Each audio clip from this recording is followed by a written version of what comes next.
Hi, I'm Cameron. That should be clear by now. I don't know, maybe you didn't watch any other videos. That's fine. So, I'm back again with another controller review.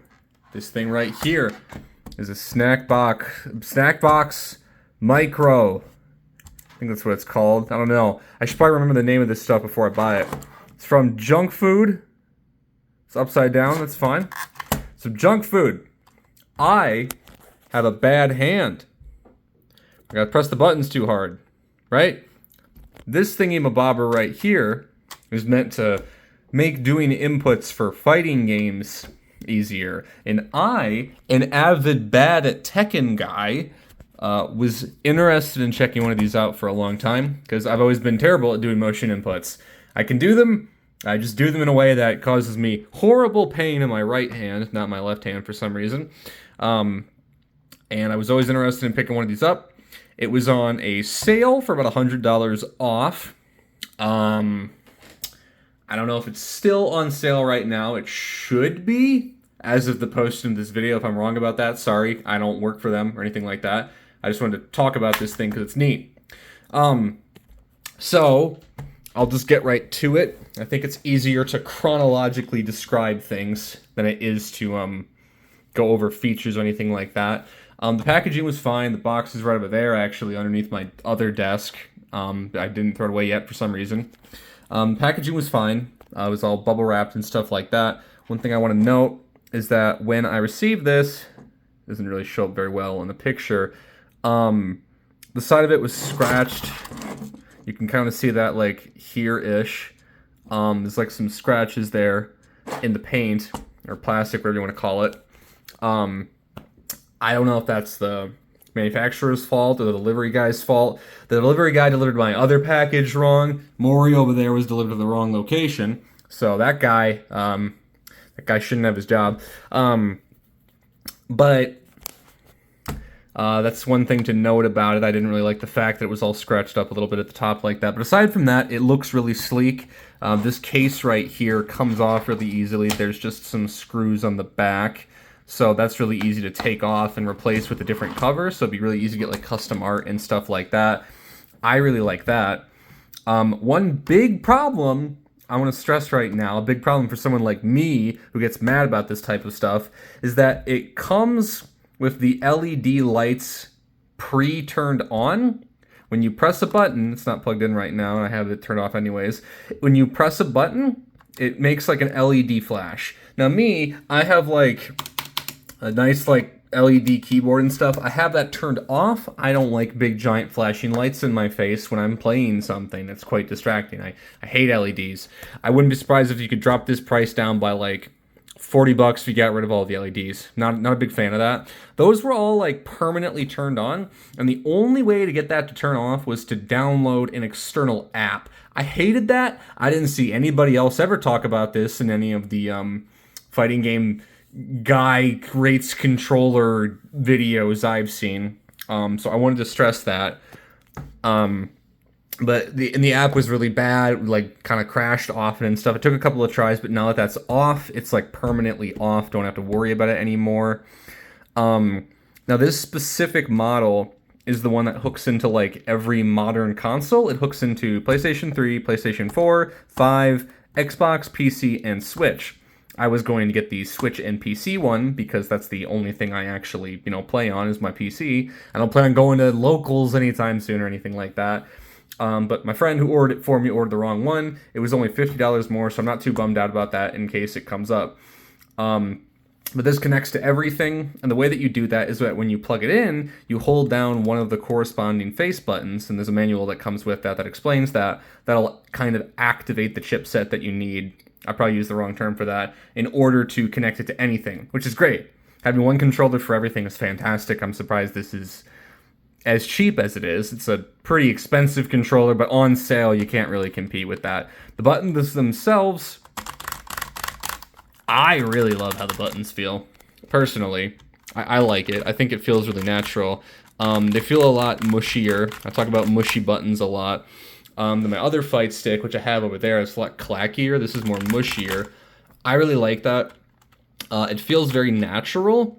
The one problem I run into with the button layout itself, because as you notice, this is kind of a bit strange, unless, of course, you've watched a video like this before, in which case I'm sure it's been explained to death, but the button layout is a bit different for me to get used to, just because I'm used to playing on a stick.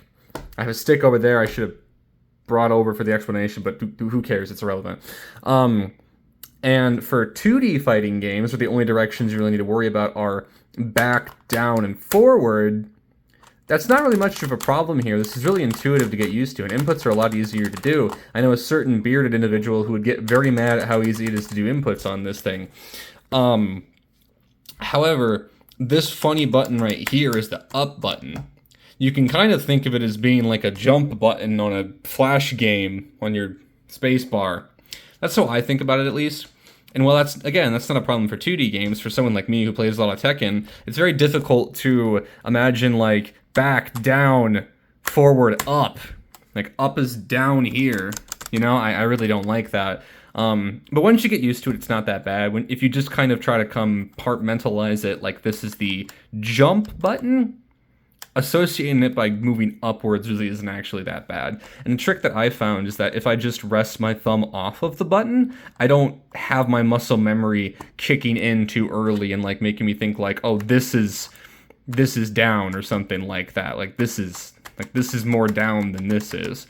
With just like leaving my thumb resting here and then keeping it like a deliberate thing, like I'm going to move up, so I'll press the up button now rather than it being here, makes me feel like I press that button a lot less. That's not a problem with the layout itself, it's just more of a personal thing. But if you were thinking about moving from using a fight stick or a 360 controller, PlayStation controller, whatever you use, that's something I'm running into, so I just wanted to mention that.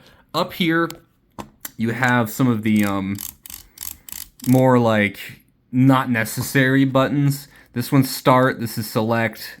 I'm pretty sure this is like the PlayStation button thing. And these are just some like left stick, right stick, stuff like that. Don't remember what this thingy-mabobber right here does, but that's fine. The instructions include better information about that. And I don't think anybody who's watching a controller review video really cares about all this extra stuff up here as much as they do about the actual nitty-gritty. And the reality of it is, I tried playing 4 games, my thumb was out of frame, on this thing. And once again, this is the part where you'd think I'd show footage of me using it, but I don't think that footage of me playing a game with the controller is really going to articulate the point of how using the controller is going to be. There's plenty of footage online of like gameplay footage.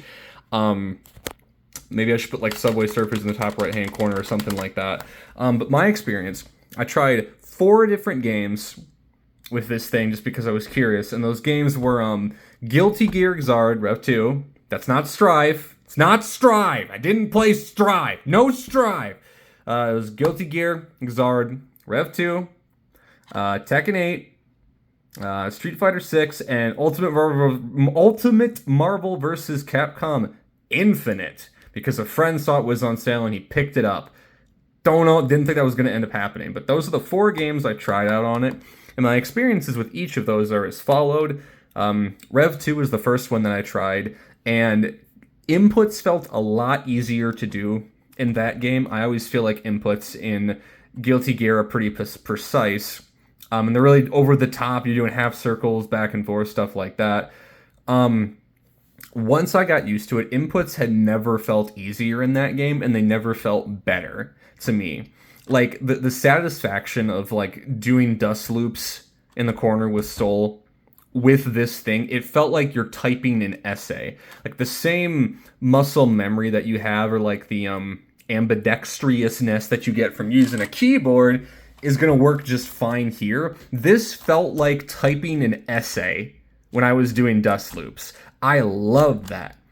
Inputs are pretty straightforward, all things considered. Like, you know, a Dragon Punch motion is just like, you know, because it's just forward, down, down, forward. So, like that. And then, like, a quarter circle forward is just like that. It's like a rolling motion, you know, because it's like down, down, forward, forward. So if you just, like, roll your motions, it's really straightforward like that. So rather than being like a full, like, like that, instead it's just like that. I really like that.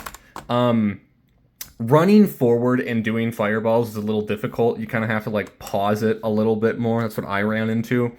Half circle forward was really easy as well. You just do that same rolling motion. I noticed, really intuitive. Half circle back forward messed me up a little bit because I kept getting like, I kept doing that. And the problem I'm running into is because I was like, oh, it's half circle back forward, right? The problem I'm running into with that is that I'm doing half circle back and then rolling back. So instead of getting the half circle back forward, you're getting half circle back, half circle forward. So I was getting my input wrong like that, but that's an easy fix. You can just do half circle back, pause for a second, and then forward like that. So just like that. That's a half circle back forward. It's so much easier than going like, you know, like shh. There's a lot less wrist movement involved. It really focuses it in your fingers. And if you're the type of person who would care about this type of controller to begin with, I like to think you'd probably have decent fingers. I have some pretty nice puppers right here myself. I cut my nails recently. Don't worry about the ink. Don't worry about it. That's not from the controller. So Rev 2 is really easy. I really like doing Rev 2. Street Fighter 6, I always hate inputs in Street Fighter 6. I always feel like my inputs get eaten by that game a lot. I didn't run into that with this controller right here. And it was really funny just to be able to go like back forward, back forward, back forward, back forward, because I could make the character move a lot faster than he was supposed to. That was really funny. I don't really have much to say about Street Fighter 6 because that game's really straightforward compared to a game like Guilty Gear. But inputs felt so much easier to do. I felt like I was being way more consistent. And then the last game, I'm going to talk about Tekken 8 like a second later because it's a bit different. The last game I tried out was Marvel Infinite, and I've never played that game, brand new game. So it was like my first time learning a game on this thing, and I tell you what, no problems whatsoever. Didn't feel like inputs were a problem. I'd see a move, do it perfectly. This thing is really great for someone like me who's really sloppy with their inputs because there's no room for error in that same way. You can't like accidentally move your stick too forward and get like a down, forward, up input. Like you have to very deliberately go for something like that. And because it's faster and more consistent, it makes doing more difficult inputs easier as well. So I love that, flat out. Only problem that I ran into playing Tekken is just the fact that this is the up button. That's very difficult for me to internalize since I've been playing Tekken for, 7 or 8 years at this point. But aside from all of that, fantastic controller. I don't regret getting this at all. Thank you, Mom. This is a good birthday present. I don't think she's watching this video. But I guess the only other thing is, like, look at how small this thing is. It sits perfectly fine on your lap. I thought it was going to be a lot less comfortable, personally speaking. But it really isn't. It's a lot smaller than the sticks that I'm used to playing on, but really, once you get used to it, I think it's a lot more comfortable. It's way less heavy, so there's a lot less, like, weight on your lap, which could be uncomfortable sometimes. And the fact that it's, like, this puny little thing, you probably fit this in your pocket, honestly. It also makes it easier to transport. So I don't personally see myself transporting it, but it makes it take up way less space, and it's, like, it's just cool, too. I mean, look at this thing. I like having things that are cool just because they're cool, and this is going to be what I use for fighting games now. Like my wrists don't hurt at all anymore. I don't have the same problems I was having before with the wrist pain. So this thing, fantastic. If it's on sale, definitely pick it up. I think $150 on sale is a fantastic price for this. Unless you plan on like playing on like a console or going to events or something, I really wouldn't recommend picking up this version of it unless it's on that pretty steep discount. The normal version, that's like $100 for just the PC and the Switch, works perfectly fine. I mean, this is great for like, like older games and stuff like that. Like I played Castlevania recently, and this was really great for that. So I see myself using this from now on. Once I get more used to it in Tekken, I could definitely see myself using this forever. Like if this ever like goes out of whack at some point, I would definitely replace this with another one. I really like this thing a lot. So I hope that this video was informative in one way or another. And thanks for watching. I appreciate it. I'm not gonna spare you with all the usual crap, but the subscribe button is there if you want to click it. If you don't, well, I feel kind of bummed out. But either way, this thing is pretty rad. I recommend it, and you should all have a nice rest of your day. Or I'll be really, really, really upset at you. You specifically.